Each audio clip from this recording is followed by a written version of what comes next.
Hello, my name is Connor. 今日の動画では日々の nothing important について話しています。Now, for starters, there are a few words in Japanese that use the word hibi. However, in this case, hibi means like rift or crack or some kind of fissure. The band Hibi was formed in 2024, and this is technically their first album, though according to the band themselves, they actually refer to this as a demo album. With that distinction actually comes a lot of lo-fi sound and also a lot of not super good mixing. However, that is very much intentional, which I think also really fits too, considering this is very much a punk album. It's a little bit of a noise album, and it's just kind of Midwest emo in general. What would probably be the most notable example of that for me on this album would probably be the song titled Hanashi o Shio. That title means let's talk in English, and I really do like this one because of that Midwest emo sound. There is a very slick Midwest emo guitar riff across this entire song, and also a lot of the songs on this album in general too. The guitar on here too really reminds me of something that you would probably hear from the American band White Denim, just in regards to how they make their guitar riffs as well. Now, a moment ago, I mentioned how lo-fi a lot of this sounds. And while yes, I do like music in that lane,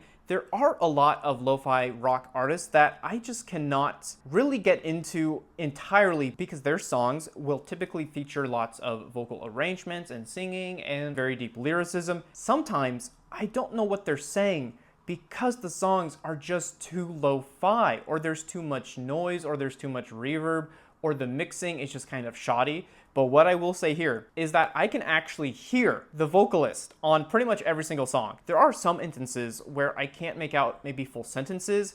I feel like those are pretty few and far between though, so I'm not really using those as any kind of negative here. One such instance is on the song Perkinji, I don't know how to say it. But about half of the lyrics here, I would say, were fairly unintelligible, which is unfortunate. However, I do feel like this is just one of the rare instances where I just couldn't make it out, and I would not say that's a bad thing at all then. So yeah, I guess on that front, hats off to them. That is not easy to do for whatever reason. While I would primarily say that this is a Midwest emo and also punk album, that would entail lots of high-paced songs and also lyricism and also just guitar playing and drum work. However, there are a lot of slower-paced songs here on this album too. One of my favorite songs is probably the one halfway through the album, which is called Hikari ga Hoshii. This I would normally translate as I want the light. However, on the Apple Music version of this album, they have the song translated as Craving the Light. And honestly, that sounds pretty cool, so I like that version a lot more. Like I said, this is a slower paced song with some lingering guitar chords that really just hit just right.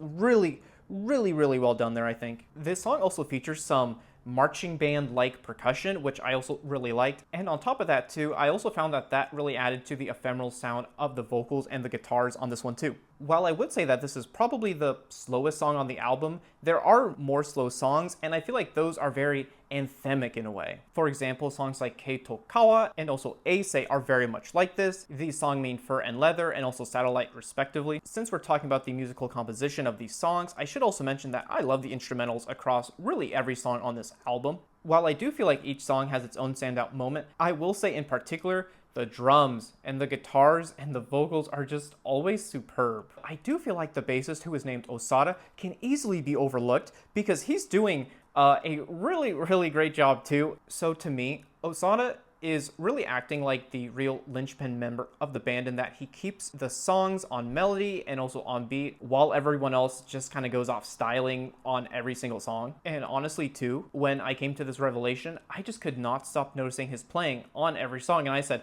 "Nice job, Osada. Nice job, Osada. You're really killing it here." Okay, so I think that's enough of that.